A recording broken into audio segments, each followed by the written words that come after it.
What's Up Fool podcast with Felipe Esparza Rodrigo Torres. Yeah, man. What's up, fool? Chilling, dog. How you living? Good, bro.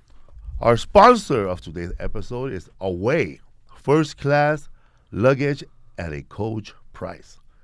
They create a special objects that are designed to be resilient, resourceful, and essential to the way you travel. Away uses high quality materials while offering a much lower compared price to other brands by cutting out the middleman and selling directly to you.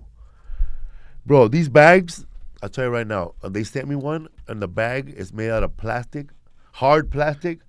A gorilla could stand on top of it and wouldn't break. I don't know why would he stand on it, but it wouldn't break. Took it to the zoo. TSA approved combination lock. It has a lock. 360-degree spinner wheels, so you can just roll it. You don't have to carry it. It just moves around. You can put your leg on top of it and stretch out.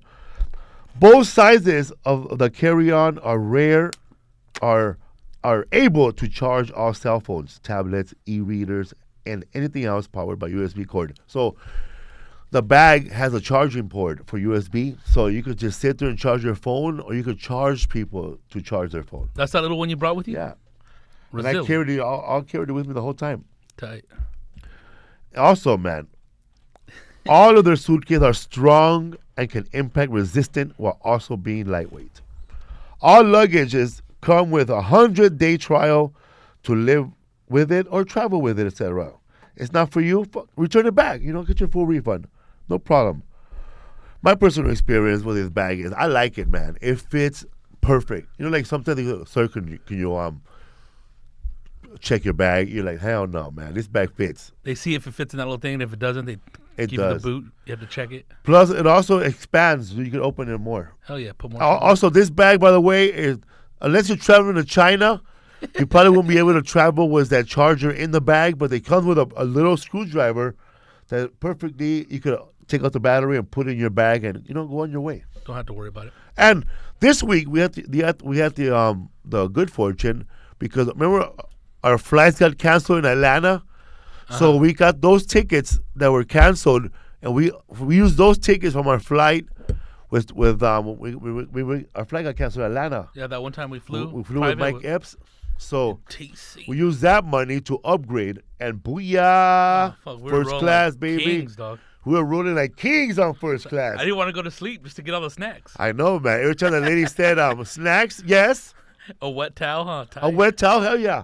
I didn't even need the wet towel, just took it. I got 2 blankets in my bag. Yeah, man, I passed out. I passed out for a little bit. Free movies. Oh, hell yeah, dog.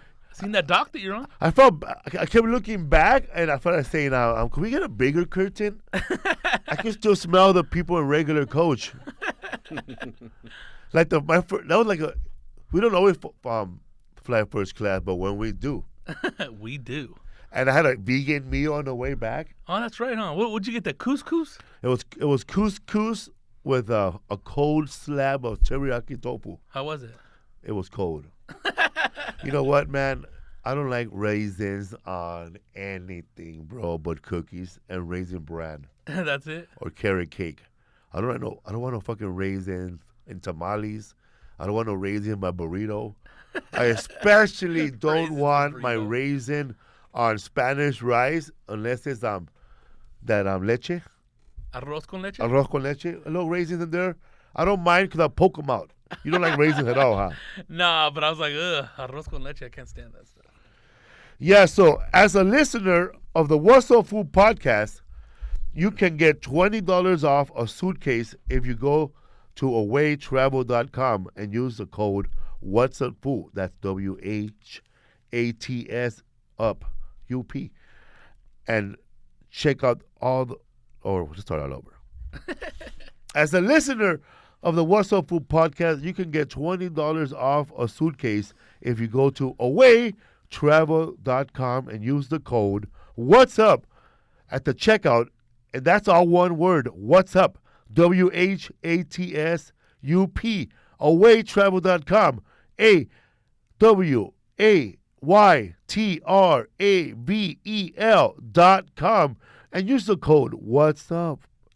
So go check out the bags on awaytravel.com and be sure to use the code What's Up, and check out and get a $20 off, man. Hell yeah. That's $20 off. That's it. And Rodrigo, what's up, man? Thank you very much, bro, for standing in front of the sun and giving us that beautiful eclipse, bro. You're welcome, dog. You didn't get to see the blackout, though, Put in your right? glasses, bro. Put in your glasses. Hang on real quick. There we go. If you were not wearing these glasses, you're probably going to go blind soon. These were the real deal Holyfield eclipse glasses. Did you get to see it? Yeah, I saw it. It was awesome, Did dude. you have your glasses? Oh, yeah. I got it from 7-Eleven. Hey, man. That would have been the money to make, man. If you would have had fucking eclipse glasses 2 weeks ago before everybody and stashed them, you could have sold them for $5 each. Probably, dude. People were looking for them, man. Shit, that or welding masks. Oh, that's my dad was a welder when I was a kid, and I think there was like a solar eclipse back then. I don't know what kind of eclipse, and my dad made us wear his welding helmet.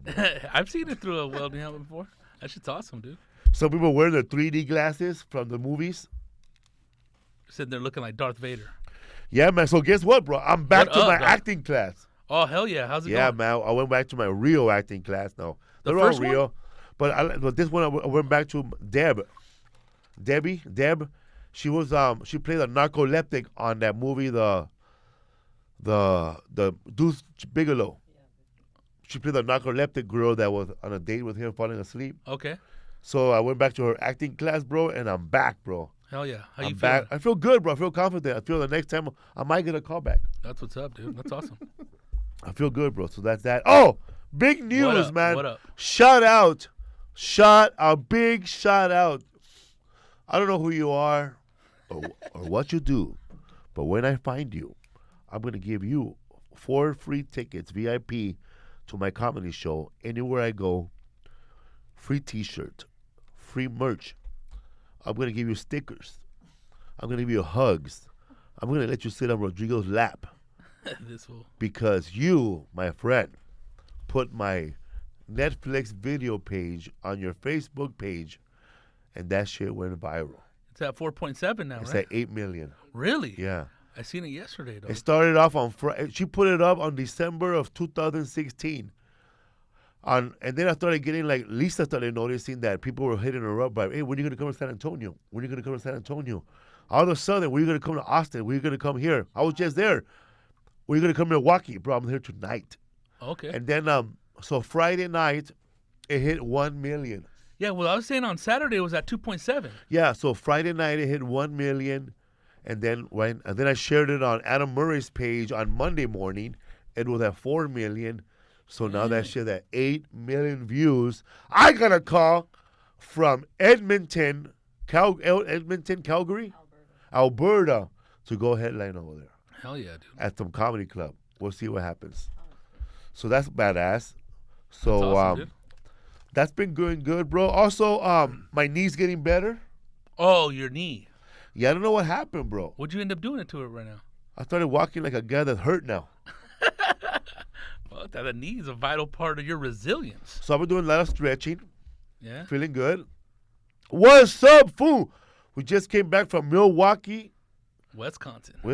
How was that? It was awesome, dude. Milwaukee was the shit, dude. Crazy fools in Milwaukee, huh?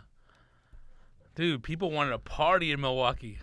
Yeah, man. Oh my God, man. So we were like over there, man, in the front of the casino, and man, we passed by the Harley Davidson place. We saw Adam Murray, happy. Hell yeah. That guy's always happy, huh? Born happy. Over there in Probably had a Potawatomi. Bad childhood, but just everything's happy now. This guy, if anybody walks up to him and goes, "Man, you were funny," he'll write a whole blog about it. You know what, man? Out of nowhere, this cab driver knew who I was. Of course, you knew who you was, bro. You ordered an Uber, right? I say Adam Murray. Used to work together. We toured together. So, man, we did the theater, man, and man, Milwaukee people love to party. Hell yeah, dude. I was handed cocaine. Welcome. I didn't back, know it was psych. cocaine. The guy, shout out to you, man. Thank you very much. If I would have found you, bro, I would give it back to you, man. And hey, I don't party like that. So that fool gave me like some good weed, and inside I thought it was like a bunch of zigzags, but it was like a rock. Right there, ready. Though. See, my mouth is getting watery, bro. Asshole. It was a rock, bro. See, my mouth is getting watery because I'm an addict. It was a rock, and you know me, bro. If somebody gives me a rock, I get like a little girl, bro, again. And I start stuttering, bro, because I wanted to do that motherfucker. I got the devil. People say that I have a devil on one shoulder and I got an angel on the other shoulder. Nah, man, I have no angel, bro. I have an enabler on one side and a devil on the other side. So hey, Doc. So I don't know what to do, man. So I started giving it to Rodrigo. He didn't want it. Fuck, I would have flushed that shit. Adam Murray, bro, his night he went like, my stepdad used to do cocaine. yeah, man, don't do that, man. So I flipped on the toilet, and that was that. That's it, dude. Bon voyage. And we got through the first night, man, and man, we had some sushi. Hell yeah, dude. She was bomb. But the shows were crazy too, right after each other, dude. Boom, boom, dog. In that theater. Did 2 shows. Yeah. I don't know what kind of crowd is gonna be, man. You know, the Midwest. You know what to expect. It was mixed, though, dude. I mean, Latinos represented. There was brothers in the audience too. Yeah, man. There was some people there who showed up to my show because they saw me with Mike Epps. Yeah, those ladies in the front, huh? Yeah, dude. That show was cool. So that's what's up, man. Fuck yeah, dude. You got any shows coming up? Just Romanos. Wednesdays. Oh, I did a show last night at the Laugh Factory, bro. I haven't Tuesdays, been there in years, bro. How was it, dog? It was good, man. It was like, you know, man, when you run into old comics, not old, but, you know, comics you started off with or you haven't seen in a while, it's always like summer camp to me. Oh, hell yeah. You know, like, Welcome you probably back. to keep in touch, but you're not going to keep in touch. You know? That's who our guest is today, bro. Oh, hell yeah, dude. Old school, bro. The one and only. The one and only. And, sorry, yeah, so, man, yeah, so you're into comedians today. You haven't seen in a long time, right? You haven't seen in a long time? Dude, who haven't I seen in a while? Well, Chivo, but I haven't seen it in a Oh, you did Chivo's podcast? Yeah. That's George Perez. We call him Chivo. The GOAT. And it don't stand for the greatest of all time. It just stands for the George of all time. GP, dog. Yeah, George Perez Stories. I did it on Monday night. They smoke a lot of pot on that show, huh? Oh, yeah. And but drink. I started it off, though. I got him a little retarded with the Louis the 13th blunt. Shout out to Louis the 13th. They don't know what's up about Louis, huh? Nah, it started getting hot in that room, dog. All right, let's take another break. It was cool, though. Him, Sidekick Eddie, and his little engineer that was here that one day, Xavier. It was cool, man. The podcast out already. Where can they find it? You can find it on SoundCloud under George Perez Stories. And, yeah, we did it, dude. We started late, though. It showed up at 9:30. Probably didn't start recording until 10:30. Damn. Party style. And then these fools wanted to go to the strip club after, dog, get some more stories. I was like, nah, I got to tap out, Get dog. some more stories. Well, you know, if you're going to go out there and party, some other shit's going to go down, dog. Man, stories should happen organically, bro. Not premeditated? You just can't make up a story like, hey, bro, let's go over there and see what happens and we'll talk about it later. Yeah, dude. So that was it, dog. So I did the Laugh Factory with Tiffany Haddish on the show, Ruben Paul, Guy Torrey, Jay Larson, fucking, who else? Me? Who else? That's it then. That's it. Guy Torrey. Fucking Jay Larson, bro. I remember that I did the Montreal Comedy Festival with him. That fool looking like William Shatner on the TV because the TV in the Laugh Factory is all faded. Fool. Captain Kirk or what? The Laugh Factory still selling their $10 world famous chips and salsa. World famous? Bro, you have those chips and salsa before? Dude. They're Tostitos, bro. They're round and the hot sauce. It's it's like cheap salsa. I'm not gonna put down the Laugh Factory, but I just know that I fucked up those chips before. Nah, dude, I always try to go for like a little the little egg rolls or like a slice of pizza or something. They don't have none of that. Then after that, bro, Tiffany's a huge star. She showed up. I went up last. Good times.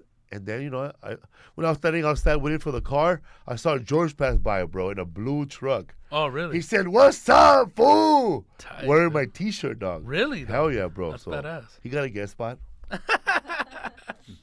I got him he'll be at the show this Sunday and Thursday. So yesterday, people, the Brea Improv is sold out. I don't know how sold out it is today, but we added 2 shows. Friday, one show on Saturday, it'll be 11:45 p.m. and a second show added to the Sunday show that'll start at 9:30. Okay. That's Hell it. yeah, dude. Brea's gonna be on fire, dog. Also, Rodrigo, I got you your Christmas present right here early, bro. Thank I you, got man. you fucking 2 tickets to the Raiders Charger game in Los Angeles, bro. Christmas Eve. Un millón de gracias. Hell, bro, if you take your New Year's Eve. So, bro, if you have plans with your ladies for New Year's Eve, bro, you could either break them, or you could not go, or you could just scalp these motherfuckers and make money, Oh, dog. fuck all that, dog. I'm gonna go to the game, dog. All right, let's do this right. Fuck yeah. We're going to bring up our guest of tonight's podcast. I told you guys I started stand-up comedy when a lot of you guys were kids in high school. Some of you guys were born barely when I started doing stand-up comedy. I've been doing comedy now 20 years. And I've been doing comedy 7 years successfully Hell yeah. as a comedian. Because up until 2010, it was the struggle. And I started doing stand-up comedy because when I came out of rehab, I didn't know what I was going to do with my life. And I talked about this on All Things This Is Not Happening on Comedy Central. This guy came up to me with a list of what should I do with my life. No, what do you want to do? What's your goals? What do you want to be in life? So I wrote down 5 things. One of them was to be a comedian. Number 2 was to go to Italy one day, Hell yeah. like Olive Garden. Number 3 was to live sober, and clean. And number 4 and 5, I forgot what 5 was for, but 9. No, I couldn't think of anything else. So I wanted to be a comedian, and I started doing stand-up. I didn't know how to become a comedian. How? So like anybody else, there was no Google. This was 1994. There was no Google. I decided to go to the library, and I told the librarian, I'm looking for books on comedy writing, stand-up comedy, or anything that had to do with stand-up comedy. And back then, bro, there was not that many books. What, I had to 3? buy there was Jean Perret of writing, Steve Allen jokes and limericks, writing skills, and then I found a book called How to Be Funny, How to Write Funny and Make It Funny. It was a yellow book. That the Judy Brown one? No, that's the one that Adam Murray bought this weekend. Oh, okay. So then I looked up where am I going to be a comedian. I saw the LA Weekly, and it said open mic. I don't know what that was, So I saw a place that was close to my house, like a place that I didn't have a car. I was out of rehab. I had no money. I was working at UPS as a security guard from 10 o'clock at night till 6 in the morning. Damn. So I Night said, shift. I said, this is before. I said, all right, let's just do this. So I went to LA Weekly. I saw Natural Fudge on Melrose Avenue, open mic Monday, and then I get there, bro, and it's like a miniature auditorium with classroom seats and church pews too. Damn. And dusty ass porno movie theater seats that were all scratched up, bro. Some of them open, some of them didn't. There were like chairs stacked up for I don't know for what. And I met the Mooney Twins. I saw the Mooney Twins. I thought they were hilarious. And then it was my turn, bro. I didn't know what to do, so I went up on stage, bro, and I said these 2 guys. There was a guy there that did stand-up comedy, but he was dressed like an Amish guy. He goes, wow, we have the first black Amish guy. This guy has no lights. He has no checks. He has no electricity. Whatever. So I started clowning him.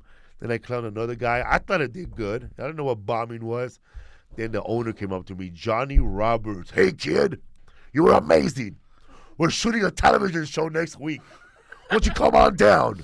God damn, just like that. Like that, bro. I thought I made it, dog. I thought he worked for the Tonight Show or something, because he was like the owner. He was wearing a suit. He kept saying, hey, everybody, try the nut burger. Because it was a vegetarian place. Try the nut burger. And then he'll point at his wife, some lady named Brenda, who looked like she fucked everybody from the Allman Brothers, bro. Like, she used to party, back in the days, bro. Like she used to be a groupie for she was a groupie for Deep Purple, bro, or something. Damn. Hardcore hippie lady wearing sandals, bro. No bra. Tiny little white booty, bro. I'll tell you a funny story about her. So I met I saw Alonzo Bowden there. I don't know his name back then, but I know he was there. Jamie Kennedy, and I think Freddie Soto later on. Ruben Quintana. Masajo. And I thought these fools were already famous, bro, because they were so funny. Because they had jokes. I had no jokes. I thought I had jokes. And then in comes in this big fat fool, bro. I think he's Jewish, you know.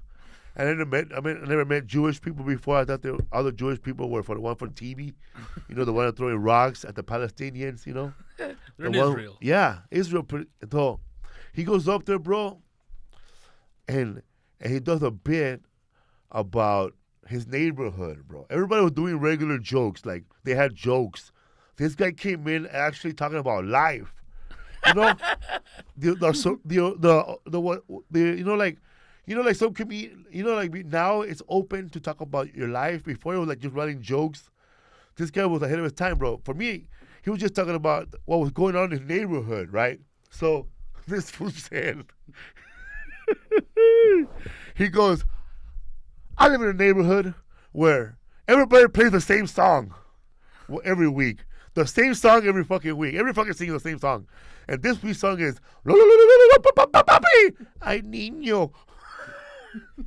So I thought that was hilarious. And later on, our guest today, man, is the comedian I met that day. His name is Berman, ladies and gentlemen. And he's been to Wild Coyotes. It's happening, man. That was a joke you used to do about the baby. Oh, the baby cry. Yeah.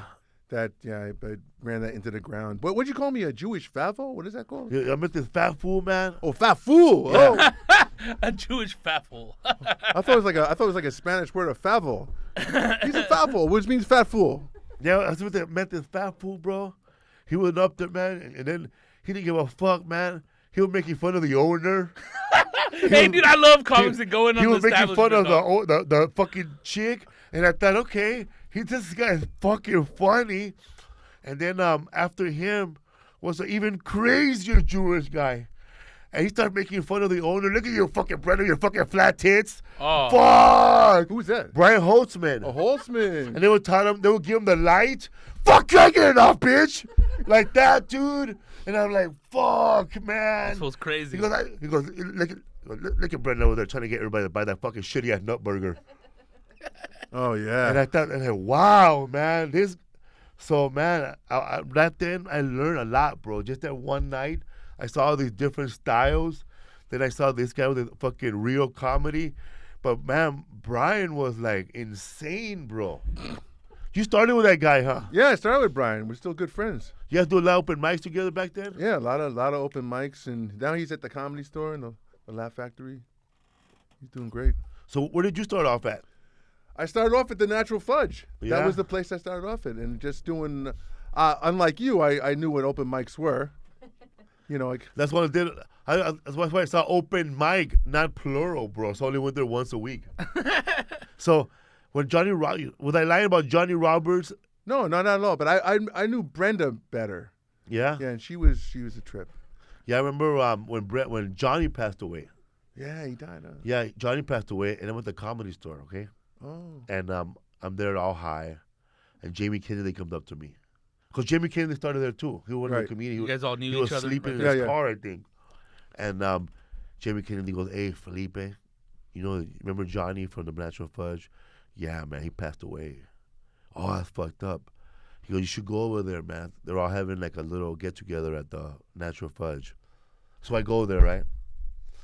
I go there, and then, like, I see Brenda, and she gives me a big hug. Oh, Felipe, I always loved you. Because she was the first woman that told me about the Laugh Factory Latino night. Oh, really? Because they hit her up, and then she said, Felipe, do you do any Spanish comedy? And he goes, no. Because they're looking for Latinos for the Latino night, the Laugh Factory. Maybe the message wasn't sent right. You know, maybe she thought it was all Spanish, but it was all English at the time. Looking So for I Latinos. avoided the Laugh Factory almost 5 years. Just I for didn't that go. Spanish It thing? took me 5 years to go over there. You said like Johnny hooked you up with that, right? Yeah, Johnny Sanchez later on told me when I met him at the Waldo's. But so I'm getting off track. I'm going back to Brenda. So I'm at the Natural Fudge, Al, and I give Brenda a hug. She is weeping, bro, weeping. So then we're all hanging out with the comedians. Then I look over at her, and she's making out with a Mexican cook, like making out, bro, Like a soldier. like a soldier, bro. That guy's not even in the ground yet, bro. They must have had an open relationship. Yeah, man. because she was So doing that all the time. She was crying and she was kissing her, bro, like kissing her tears. And I looked over there. Well, I guess she's gonna be okay. She's gonna be okay. She reminded me of like a Lily Tomlin character. Yeah. She kind of looked like a Lily Tomlin character. So the Natural Fudge worked like this: punk band, and then they'll get off, and the comedian will go up. That was a Monday night that I remember. So Okay. you started off. You were telling us you're sober, right? You have a podcast. I have a podcast called Sober Man Podcast. Please, Because you're sober. I'm sober. It's just No me pot, telling. nothing. No pot. I for the last 2 years I thought about. Listen, I love pot. I still love the smell of it. It's just, but the thing is, for me, I'm such an addict. I'm just afraid that if I did it, that's all I would do. How long you been sober? Woo! 29 years. You know, Al, when I met you, I was sober. When I met you,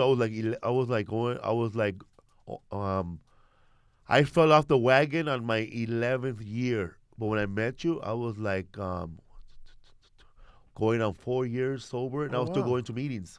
So, oh really? Yeah, I was going to NA. Oh, okay. So yeah, I started out in CA and then went to Cocaine AA. Anonymous? Cocaine Anonymous. Went So to you were AA. cocaine, powder, Cocaine, crack. Powder. I got into crack. Tell the- Crack came into vogue at that time. I only tried it once, and at that point, I didn't need any more monkeys on my back. You know, I was just like, and I got sober, and I've been sober ever since. Although I have dreams where I'm not sober.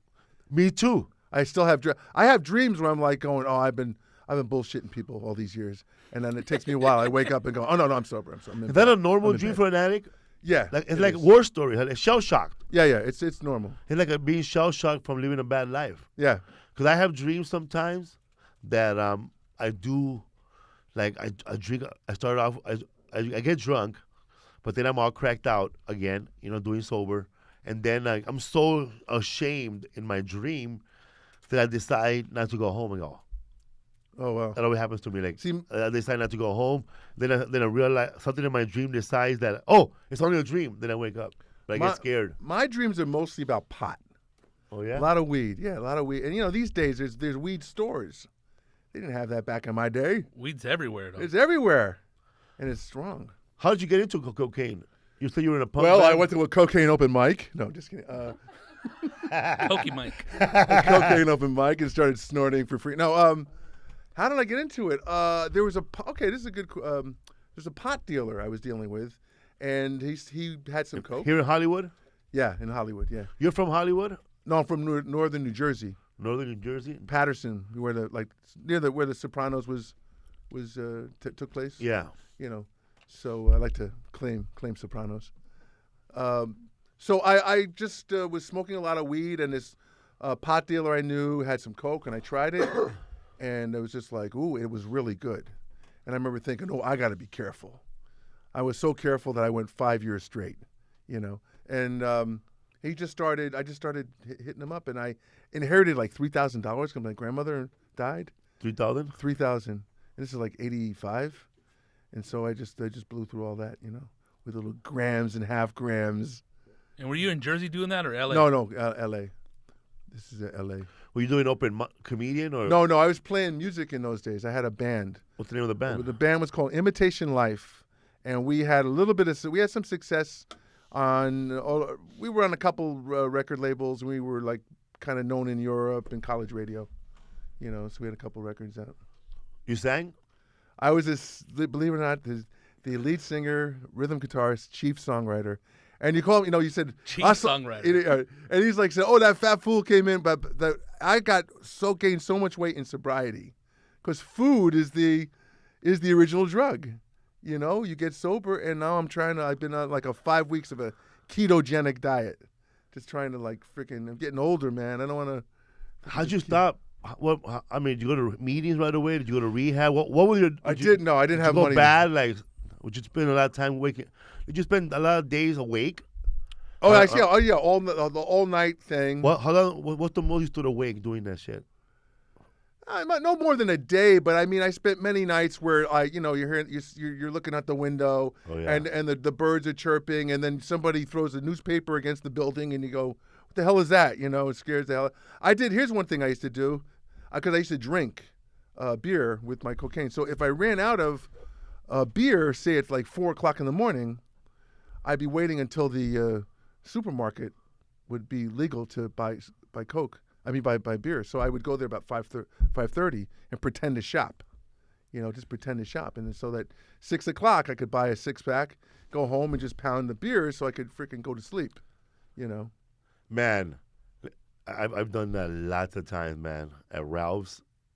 And I would get there, and man, it's kind of like sad how when you don't think about it at the time, but till you sober up the next day that everybody's going around about their lives. And you're there trying to hide the look of disgust on your ass. Oh, yeah. It fucking sucks, man, that feeling. I'm pretending I just got off from work. Yeah. You know, I'm pretending, I just got off work. Yeah, just, want to go home because I work the night shift, Meanwhile, our eyes are all beamed up. Oh, yeah. What do? Yeah, I'm an arc welder. And also, if I ran out of Coke, see, the last 2 years of doing it, I was scoring exclusively off the streets. So, yeah. So, the streets? The streets. On Wilcox in Hollywood? I was all over that area, all that area. You didn't have a specific dealer or nothing before, or what? I did. It was that guy who got the pot dealer, but he stood me up one time, and I got pissed off, and I said, "The hell with that! I'm going to the streets." And what's up with the streets? Different people? Different vibe. Powder? Yeah, but it was all powder. Yeah. You get burned a lot? Would you buy it at Hollywood or just at Valley? Do no. In Hollywood, there were different places. I could take you on a tour.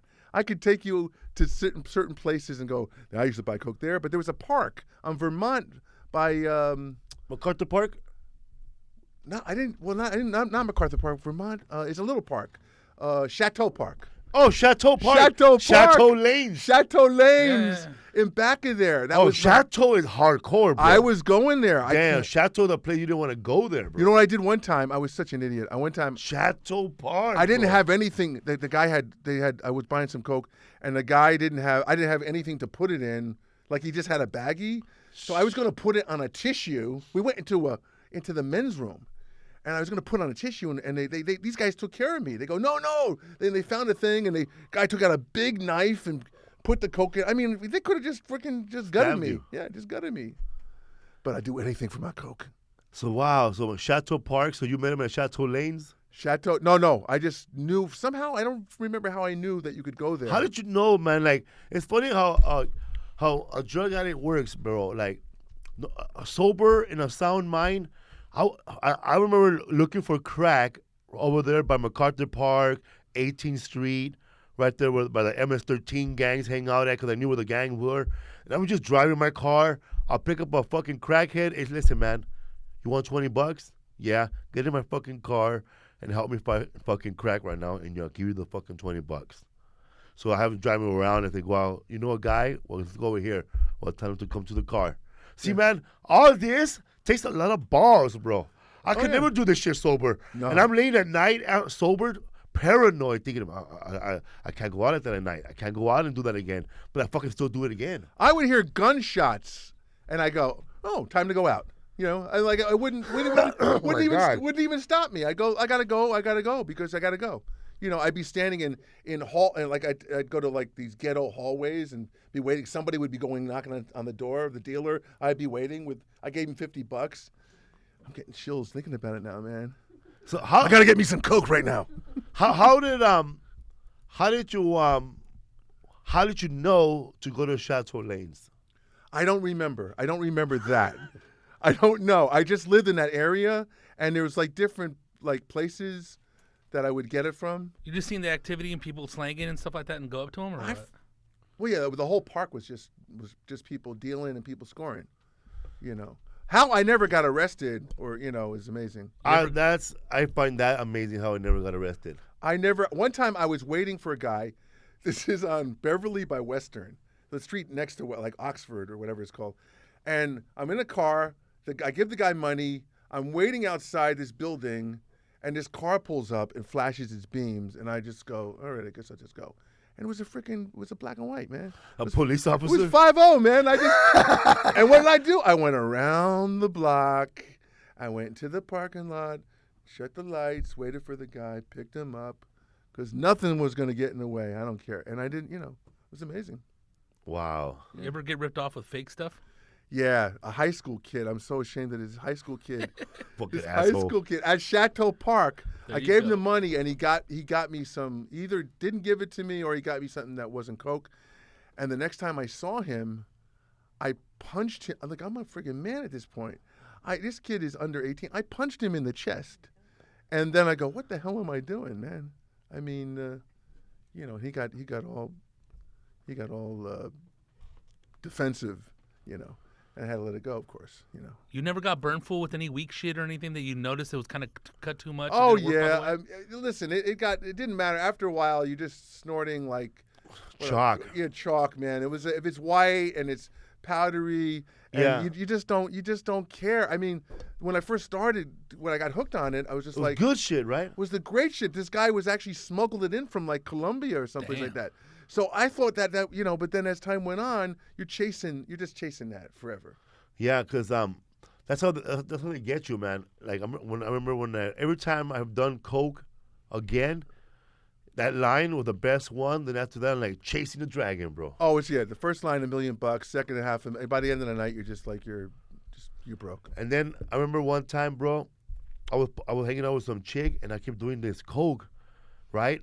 And I remember kept going to the bathroom and fucking had diarrhea, bro. Would they cut it with baby because they had laxative? Over and over, bro. I was That tweaking, but I had diarrhea the whole day. that happened a lot. That happened to you too? That happened to me because they would cut it with baby laxative. But that reminds me, I had a friend that lived in that neighborhood. These brothers, and you ever had that people would have guns? They would get their guns out. We do a couple lines, and then he'd take his gun out and go, "I'm just gonna walk around the block to make sure everything's cool." Like a freaking gun. Fuck. God damn, dude. Yeah. Hey, do you think part of the addiction too is like the high from the mission to go score? I think that's part of it. Here's what I think. I think addiction is I think it's a predisposition. Like I think I'm genetically predisposed, and then your upbringing. If you have like kind of like family whatever issues. Was your father an alcoholic or your mom? No, but they had their issues. They were mean. They beat you? No, they didn't beat me. They verbally Abusive. abusive. Double messages, mixed messages. What? I love me, you hate me. I don't know. What do I do? Well, give me some drugs. You started smoking pot young? Yeah, like teens. Yeah. 13? No, not that young. You started young? I've been around it since I was young, but I didn't try it till I was 18. I went from smoking pot at 19 to going to smoking crack by the time I was 21. That's how long it took. Wow. See, I only smoked crack once, and that was towards the end of my coke run, and it was about around 87, 88. And I just, I thought, I don't need any more problems here. Did you do did you party with the coke by yourself, or you had friends, or you were at a coke I had party? friends, but I did a lot of it by myself. A lot of it was just to, isolate, get the beer, pull the curtains, and let's go to town, folks. And What do you think made you not do coke with all these comics? Because there was a lot of comics doing coke. I didn't even know that. I didn't know they were doing it till I started doing it. I didn't. I guess I didn't come in contact with that too much. Yeah, too much with the comedians. Yeah, when you're a comedian, man, you pretty much could avoid that stuff if you don't do it. But once you start doing it, you find out who's doing it, then it gets crazy. People come out of the closet, dude. Yeah, man. That's it. That's the worst. And coke's the worst, man. It's the stupidest drug. By the time you started doing comedy, you were already done with cocaine and drinking? I was done with. I was playing music, and then about a year and a half into my sobriety, I started comedy, and I quit. I stopped my band, and so been sober ever since. Unless those dreams I have, those slip dreams. I remember when you used to go to that room in Montebello, Gotham's. Yeah, Gotham's, right? Yeah, right, it was called Gotham when he was there. Okay. And when he was going there, I think it was a different host. It was a singer, like a little Asian dude. Yeah. So he was the original? Yeah. See, he's old school right here, bro. Damn, yeah. It was that dude. It was Ron Williams. Oh, was it? Oh, Ron Williams. Yeah, he called himself Ron Williams, but he's Filipino, bro. That was his stage name. He used to have contacts on, pretty boy. Yeah. He. How did you know? How did this guy start comedy there? Because we ran that fool out. No, Jeff Garcia. He got it after him? Jeff Garcia somehow muscled his way in there and took the room from him. Oh. You know, I don't know if he muscled his way. I wasn't even going to say that, but Jeff had the room after Ron Williams lost it somehow, right? And then the whole then Jeff Garcia got into a big fight. It's funny. When Jeff Garcia lost the room, he lost it because he got into a fight or something happened. I won't say fight. I don't know what happened, but something happened on Sunday. It was gay night, so he lost. He got the room from a gay guy and then lost it at a gay night. So then he gave the room to Willie Barcena. Oh, Willie had it. Willie had it, and then after I booked that room for 10 years after that. I wish I would have known. Jeez, I didn't know it. I didn't know that. And cause I remember you had a joke that killed me when you were there, cause there's a sports bar, and they were watching a Dodger stadium. They were watching a Dodger game, and then you said, "Wow, nobody paid attention to me. Everybody watching a Dodger game. It's okay. Right now at Dodger Stadium, they're watching me on Diamond Vision." Sounds like something I did. Have a good memory, huh? This guy, you got a great memory. What was you being like as a comedian? One of the places you said, "Man, it's your worst bomb if you ever had a bomb." Oh, we all have had bombs. My worst bomb was when I first started. Did you know a comedian named Peter Petofsky? This is before you. Peter Petofsky. He wasn't part of the open mics. He was already doing the professional. Yeah. He was like an acrobat. He could do these. He would flip and fall down and physical stuff. He kind of took me under his wing, and we went to a college, and I was supposed to split the opening spot, 20 minutes with his wife, 10 and 10. I could barely do 10 at that point, so we're supposed to split that, 10 and 10. The night right before we go, she decides not to come. He says, "You're doing 20." Stretch. You know what that's like. When you first start. So I got up there and I was just tanked, and to the point where they were doing. It was packed, filled with college kids. They were doing that bombing sound. That. The audience. Yeah, the audience. Look at Normandy over here. It was just horrible. I was in a documentary called "I'm Dying Up Here."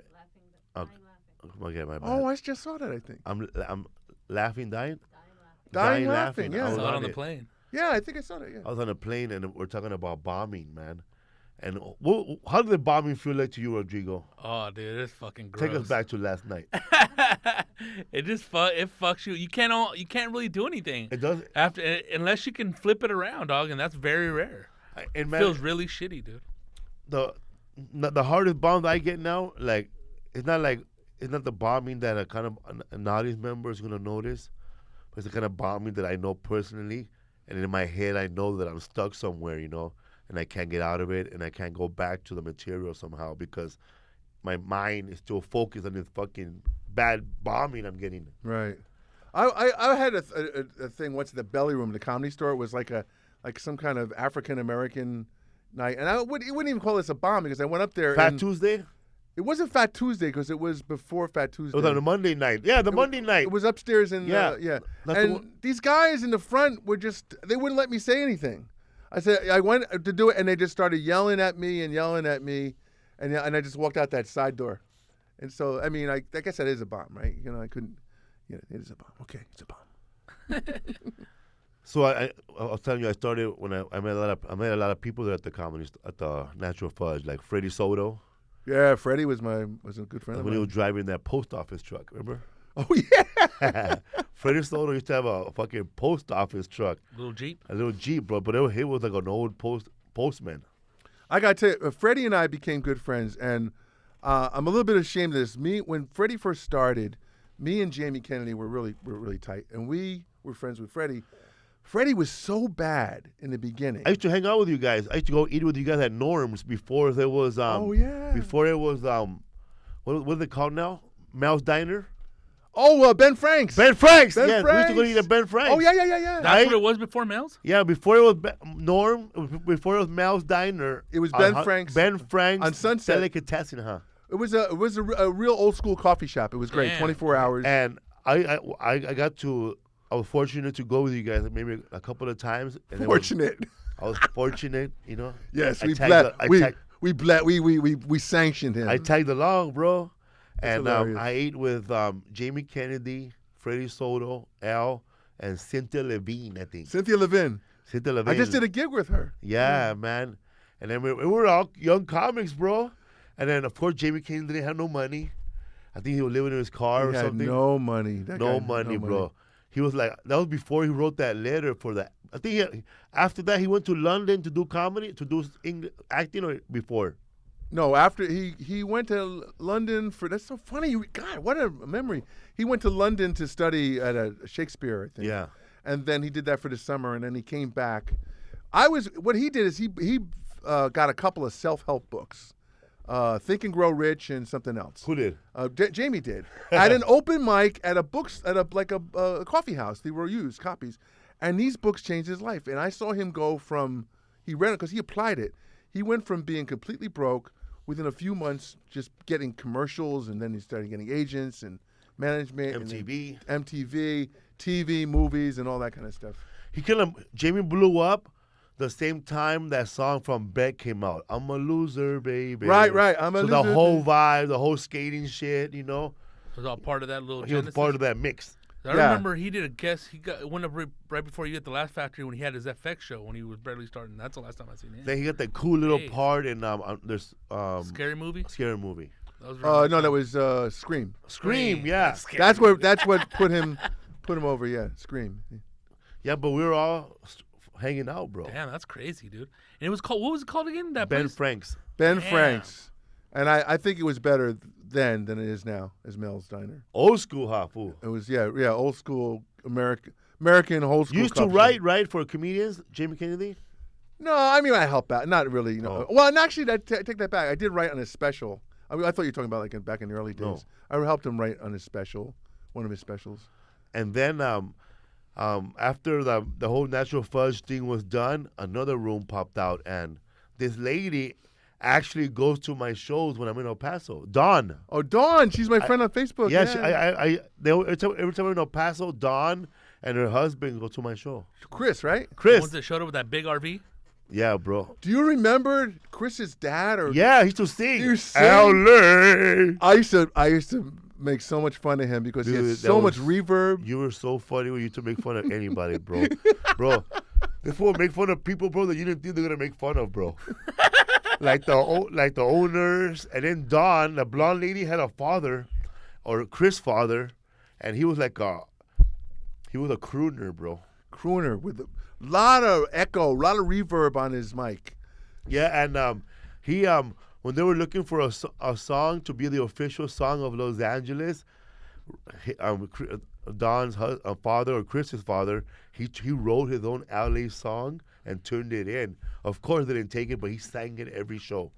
That's Damn. funny. Do you remember there was a guy there? I don't know what he did, but he was an older guy, a friend of theirs, really bad toupee, horrendous toupee, and I was gonna make fun of him, but I was warned against it. Like he was an old school OG, you know. They said, "Do not make fun of that guy," and I was just like, "Okay." Was it a white dude? No, he's a Latino guy. Oh, yeah? Latino, yeah. That's funny, man. So we used to do Waldo's, right? Waldo's. Waldo's. It was in a hotel. Hollywood and Highland. Highland. Sunday nights. Sunday nights.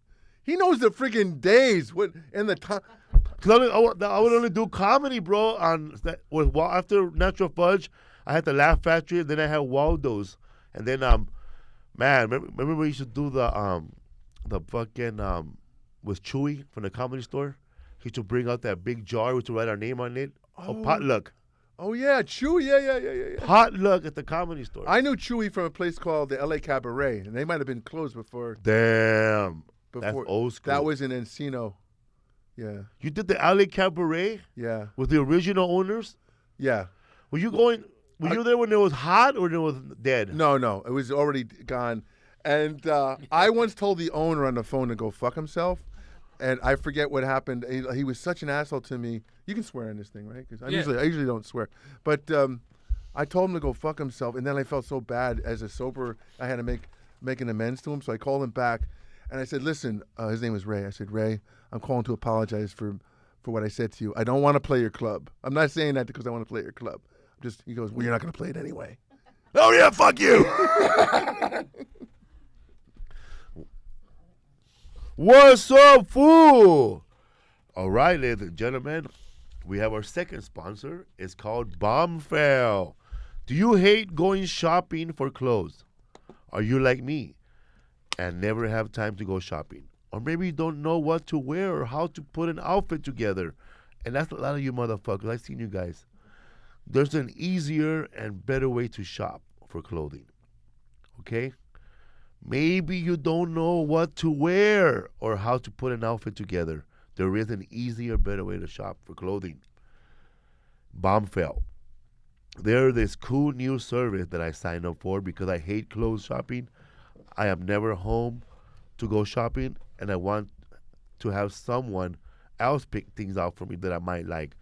Because usually, man, when I pick up my clothes, I like it at the store, but then when I get home, I fucking hate it, bro. You only pay for the clothes you keep. It's called Bombfell. BOMBFELL.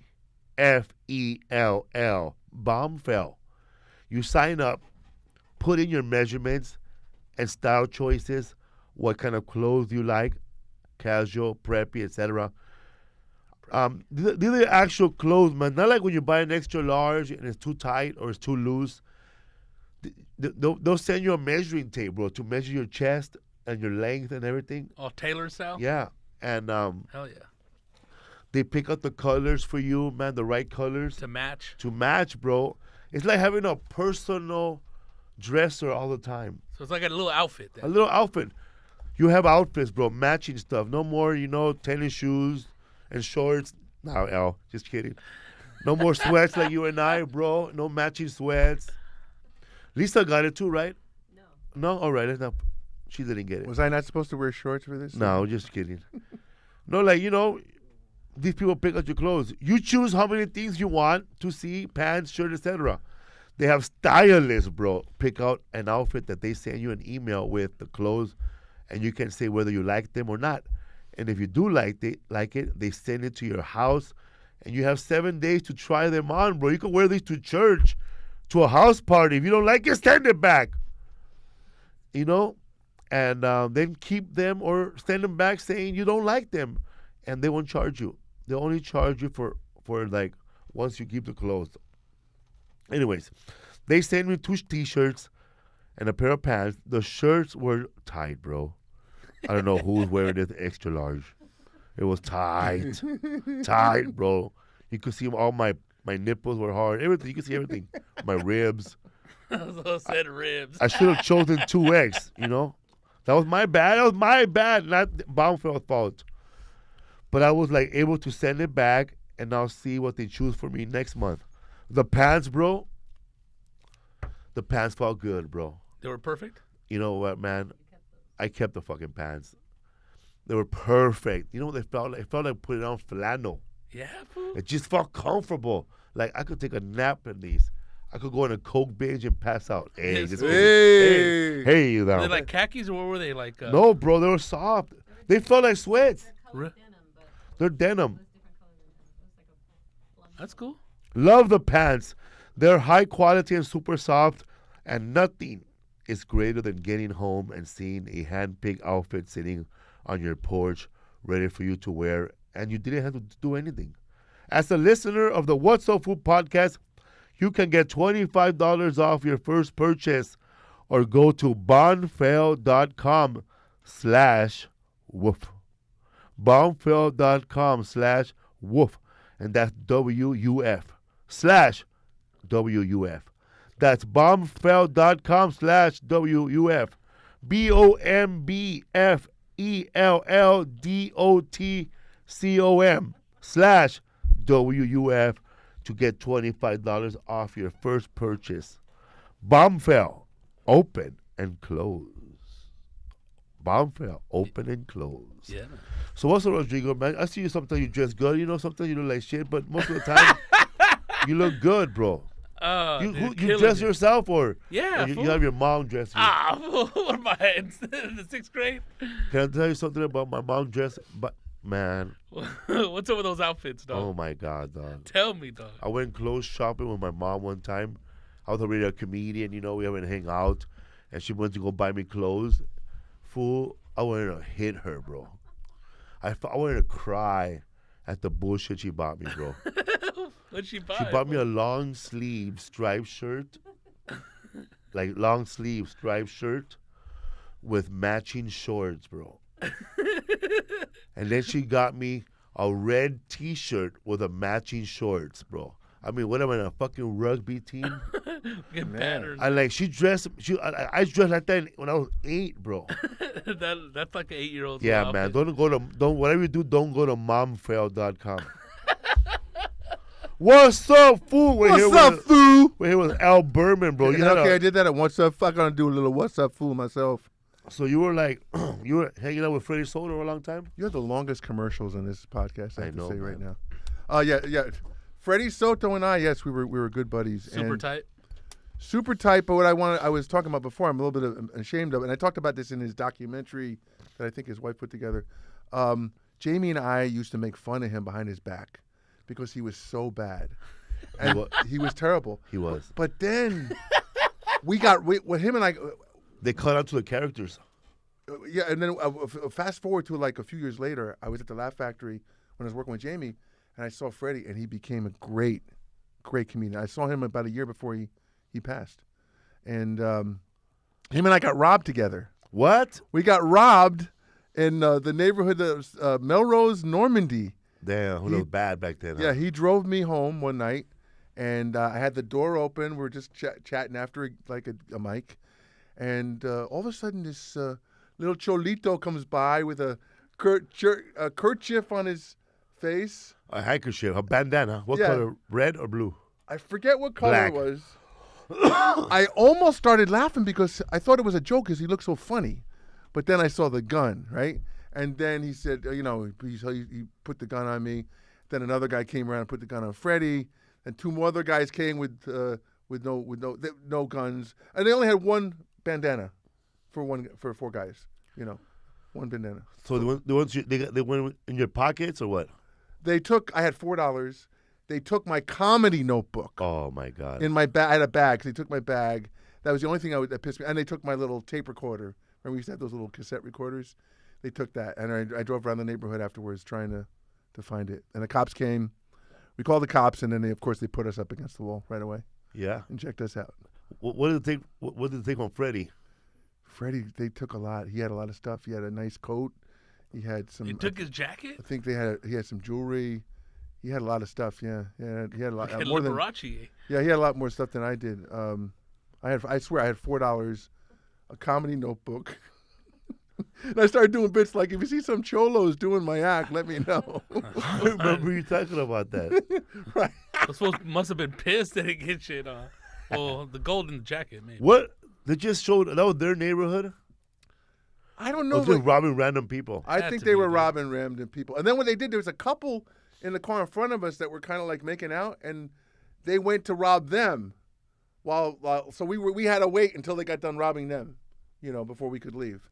And they had a fucked up car that was puttering down the street, and they were like giggling, like kids, Damn. Yeah, That gun says it all, though, huh? yeah. The gun says it all. Not one that you ever like at any minute, that at any second at that moment, it's like I could take these guys. Well, become a hero? Yeah. Fuck that.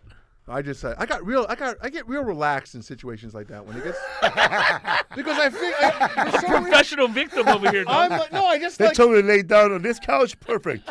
I just go like, I don't know. That's my There's nothing dick. I can do. Let me just enjoy the robbery. Welcome to L.A. Welcome. Let me just enjoy it, fellas. Hey, didn't Brian Holtzman get carjacked? Oh my God, you're right. He did. What happened? Because he was driving a convertible. Because I was when that happened, I was thinking, wow, all my friends who are from out of town get carjacked in LA and robbed. He got carjacked. I think somewhere in Echo Park or something Yeah. like that. He was driving with somebody, and I don't remember what happened, but they got carjacked. Yeah. Wow. Did anything like that ever happen to you again in LA?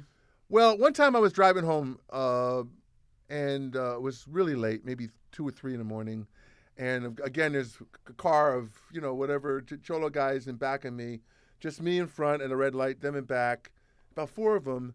And all of a sudden, one of them sticks a gun out and starts shooting into the air. Yeah. And I was just like, again, I get really relaxed. So there's nothing I can do. There's nothing I can do. Just drive. And I just made a right, and they kept going. They just, They were not behind you or followed you? they were behind me, but I made a right, and they went that way. Oh. Yeah, they left me alone. They figured maybe they were the guys that got me before. You know what it is, man? It was probably the fucking car you had, bro. Your car Fuck looks. out of the way. Your car looks like that kind of car that people will take to go do a drive-by. Well, when You had that long Plymouth, the long car, it was a big car. the hoopty, bro. Fucking It was a hoopty. joyride. Yeah, it leaked all the major fluids. The oil. Hey, homie, water. you want to fix the? That's funny. The homies they rob you, bro. When they would pull me over, they would go like this. Hey, homie, you want to fix those dents, bro? I work for. I'm a bodybuilder. I'm an auto body guy, bro. I could fix those dents. Was that like gypsy guys? Like No, they were Mexican guys, Mexican? bro. I had a gypsy guy one time yell at me in the valley with this big hoopty. He yelled across traffic, "Get that piece of shit off of the road!" Fucking road rage. And I thought, do I know this guy? Is he busting my balls? And he just he was serious, He never even came over to see he could fix it. He just wanted it off the streets. Wow. Amazing. What do you most of the time? What do you do? You still write? Yeah, actually I took a long time off from stand up, and I'm trying to get back into it now. I am getting back into it now. Doing my podcast, and I got a regular part-time gig I do, which is a dream come true. Yeah. Not really. This one. It's okay. I make money. When did you start your podcast? The podcast you by yourself or a guest? It's just me by myself telling stories, and they're comedically bent, but there's it's me doing it in my house alone, and it's about 30 minutes, and it's about me seeing the world through my sober eyes. A lot of it about my food problems. Yeah. Yeah, just me dealing with When food I problems. when I came out of rehab, I picked up like different addictions, before I fell off the wagon. Mhm. I don't know if you ever fell off the wagon, but No. I picked up gambling. I was hardcore gambling. Oh, gambling, really? Yeah. Like gambling. They say gambling and cocaine affects the same part of the brain. It does. Yeah. The synapse or what? Because Yeah. when you're like after you lose all your money, your paycheck or whatever you have, you just feel the same, depressed and sad. It's weird. It's weird how What was your game? blackjack, anything, blackjack, slot machines, everything. Where were you? Did you go to Vegas? No, I went to Vegas. Long story short, man, I went through my father. I had my dad. I never talked about this, but I had my father's money. Like I was holding it for him because he was hiding it from my mom. Being scat. He was being shady. And at first I borrowed some a little by little. I borrowed some of the money to buy an outfit because William Barcena could have been on Tonight Show, and then I want to look like shit, right? They were boys bagging on me because I would only wear like a jeans and tennis shoes and a white T-shirt, and that's how I dress. I would dress with my cargo shorts, or a T-shirt. Hey, dog, you fucking dress like a fucking like a loser, bro. Like somebody doesn't want clean his ass, dog. Like somebody that has a dirty house, bro. Whatever, Hey, bro, dog. I have, bro. Someone who doesn't clean his ass. I have all those things, dog. How can you tell, dog? So this is the way you dress. This is the way I dress, bro. You're talking. So I said, fuck it, eh. So I went to Melrose and I bought a nice jacket, bro. That shit was like $75, but it wasn't my money. So I used that money. Then I bought a badass pants, a fucking badass shirt, bro. My shirt was fucking good shirt, bro. The good shirt. Get yourself a little outfit. So I got the little outfit. And then, little by little, bro, like, I went through all that money, bro. And This was your dad's money. yeah, I went through all that money, and then my dad would see me every week to ask for money, and I would give it to him. It was like around a lot of money, bro, like a lot of money that I didn't have. And let me tell you, man, I felt just like an addict when he came up to me, man. Like, oh man, he came up to me and he said he wanted the money, and we were like at the Tropical Cafe, bro, and I had to come clean, bro. Like, there was no more money, and I didn't know how I was gonna do it, you know, like. And then I said, fuck, it's so hard to say now, and I just told him that I got into a gambling problem, Dad, and I went through all of it, and it's all gone. I mean, there's nothing. I don't know what to tell you, but there's only like $600 left, $800 at least, but it's all gone. You know, I don't know what to tell you. I'm sorry. What do you say? That fool said, "Don't worry about it." For real? Because it's just money. He goes, "You're not gambling no more, huh?" He goes, "You're not doing drugs?" No, I just fell off and started doing this again. And he goes, "Don't worry about it. Don't worry about it. Don't worry about it." And I feel like giving him the money now that I have it, you know. But I tried giving it to him one time, and he says, "No, don't worry about it." So I don't know what to do. So, yeah, man, I feel like shit, bro. Like that I went through all that money. Like, what do you do? What can you do? That was probably all the money that he was saving up from all the Slurpees and Skittles when you were a kid, dog. I know, man. And sometimes, bro, when I would play money, dog. sometimes when I was like on cocaine and sad, that would be like the moment that I would start crying. It'll hit you. Yeah, because I had money saved up from working with Gabriel Iglesias, you know, and I went through all that money, bro. That's when you fell off when you were fucking around? Yeah, bro. I would go over there and pick up money, bro. And then, do you feel that way? Do you feel like regret somewhere in your life like this? Like you need to apologize to somebody? Oh, tons of people. It's fun. Tons of people. We go through so many. We use people a lot, huh? I remember my dad one time when I was working with him, and there was going to be. He knew I was doing a little bit of comedy when I was younger in New York. There was a comedian was going to be at some special dinner, and he got me. We went together, and before the dinner, I drank a lot of alcohol, so I got really messed up. And then I think I smoked some weed. And then I just left without telling my dad. Oh. And I was staying with a girl. I went to her house. I didn't even tell my dad. Went to her house, and my dad called me later. Goes, "Where the hell were you?" I go, I got fucked up, and blah, blah, blah. But years later, it hit me, and I called him up, and I was bawling because I felt so bad what I did to him. I could cry right now. And he didn't even remember it. He goes, "I don't even remember it." You know, but it was just like, my dad, he takes me to a dinner with a comedian because I'm trying to get in a comedy to show me a professional comedian, and I get drunk and leave him there without even saying goodbye. Fuck. Without even saying goodbye. Without even saying, "Dad, I don't feel good. I'm fucked up." I just leave. Fuck him. I mean, fucking hell. What was I thinking of? I mean, it just, I called him up because he was in Jersey at the time and I was out here. And I was just, "Dad, I got to apologize for this." And I started bawling my eyes. And he goes, "I don't remember this." I go, "Okay, well, at least I cleaned up my thing here." Yeah, man. I remember when we had a birthday party for my son, and I had I had saved up money to buy him shit. But then I saw my father there, and I tried to give him the money. He goes, "No. He goes, no. You have a nice place, whatever." He didn't want to take it. So. But yeah, man, just knowing, like, I felt good that I came clean right now. But yeah, man, it's been bugging me for years, bro. But I did apologize. But just knowing, man, just the feeling of knowing that you gotta come clean. Like, I was trying to avoid it the whole time. Like, I didn't return his phone call. I'm busy. Then finally, I was cornered. Right. Sure. That was cornered. Then I had better to. owing him money than a fucking loan shark or a But you can look at it now. It's like, yeah, you blew that money, whatever. But it's like a gift he gave you. Yeah. Because he doesn't want you to pay him back. So it's like he's your dad. He gave you a gift. So you're all square.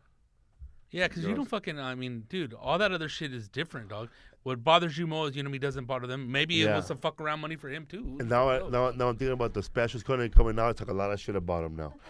Yeah, but that's for comedy. The next one, You have an email or a place where they could find your podcast, Al Berman? You can find it on iTunes if you got the Apple I'd products. love to be on, by the way. Well, I never have guests, but I would love to bring you on. Talk Absolutely. about addiction. And, Yeah, absolutely, man. Yeah. Because usually I just do the stories, but I'd love to have you on, man. Your website as well, right? That's right. Sobermanpodcast.com or alberman.com, and then Stitcher and Google Music if you got the Droid. You have And shows coming up? Support at sobermanpodcast.com if you want to write to me. Nothing to report now. I'm just sort of getting my toe back into the stand-up thing. So what brought you out to the West Coast, dude? I'm curious. I always wanted to come out here to LA, and I had a friend of mine that was trying to become an actor. So we were super young, came out here. Were you attracted by television to come out here? Because my wife, she loved California. Like when she would see the Three's Company. Oh yeah, television. Oh yeah, this was I used to call up. Remember the old? You would call up the operators, and that back when I was a kid, it didn't cost any money. I would call LA and ask for like phone numbers of movie stars. Like I would call up and go, I like the number of Tony Curtis.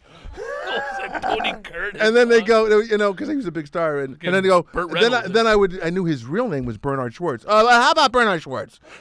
Oh, we have 27 Bernard Schwartzes here in Beverly Hills alone. Oh, damn, dude, that's fucking nuts. And the punk bands that you played with, what were the punk bands back in the day? I mean, Well, we didn't. REM was not a punk band, but because they used to take the Minutemen on the road, right?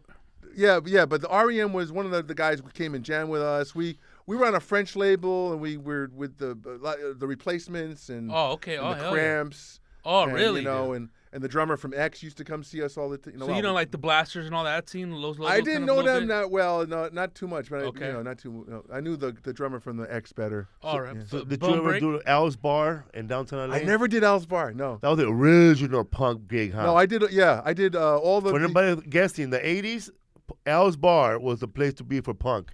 I did the Madame Wong's West, the Club Lingerie, which I think is How still about on the Vex? Sunset. What's it called? The Vex? Oh. The Vex. And then the drummer from X is DJ Bonebreak, right? DJ Bonebreak. Gorky Park was a club too, right? Gorky's, I think. Gorky's on Cahuenga Boulevard. Yeah. That was when I first got sober. That was a place I used to go to eat at night. Oh yeah, I thought it was a place. But I don't know. Maybe they might have had. Did you ever go to remember that little bar, that little cafe they used to open 24 hours on Alameda, Atomic Cafe? Oh yeah, that's near my house. Yeah. Atomic Cafe. Yeah. Old school. What's up, Food Podcast with Rodrigo Torres. What's your Instagram or Twitter, Al Berman? My Instagram is. Oh well, hold on. My Twitter is at Al Berman Comic, and my Instagram I can't remember. Look it up through Al Berman Comic. Yeah. Sober Man Podcast, right? Sober Man Podcast. Yes, sir. And you have the Yeah Man, right? Yeah, man. Check it All out. right. Thank you, everybody, for listening. Thank you, man. Picture. Want to get in the middle, brother?